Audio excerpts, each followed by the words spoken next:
আজকের ব্লগটা শুরু করেছিলাম আমি বোন আর বোনের মেয়েকে দিয়ে। দেখো সন্ধে হয়ে গিয়েছে, আর আমি আমার বোনের মেয়ে আর বোন, আর এই যে আমার ব্লগার বোন।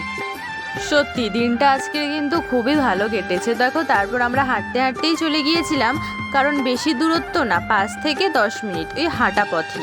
তো তারপর আমরা ফাইনালি চলে এসেছি, আর সত্যি এসে না আমার ভীষণ ভালো লাগছিল মন্দিরে এসে। আর তোমরা তো সবাই জানো মন্দির হচ্ছে একটা শান্তির জায়গা। তো হর হর মহাদেব বলে ঢুকে গেলাম আর প্রণাম করে নিচ্ছিলাম। তো ভগবানের কাছে আমার কিছুদিন ধরে কিছু চাওয়ার আছে, তো সেইটাই চাচ্ছিলাম যে ভগবান যেন কথাটা শোনে। তো যাই হোক, একটু চিন্তার মধ্যেই আছি। তো তারপর শিবের মাথায় জল ঢেলে নিয়েছিলাম, আর সত্যিই খুব ভালো লাগছিল।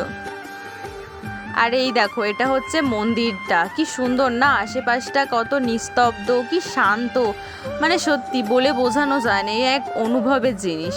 তারপর চলে এসেছিলাম মা চণ্ডীর কাছে। তো দেখো জয় মা চণ্ডী, অনেক দিন পর মা চণ্ডীর কাছে এসেছি।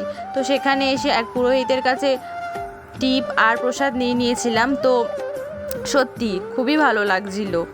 আর তোমরা যারা চণ্ডী মন্দিরের কাছাকাছি থাকো তারা তো সবাই জানো যে এখানে প্রসাদ দেয়। তো আজকে আমি এসেছি, তো বোন বললো চল তাহলে প্রসাদ নেওয়ার জন্য। তো দেখো সেখানে গিয়ে দেখছি কত লাইন, আর এই ভাইটা হচ্ছে এক দিদির ছেলে। আর তারপরেই হাতে পেয়ে গেছি আমাদের প্রসাদ।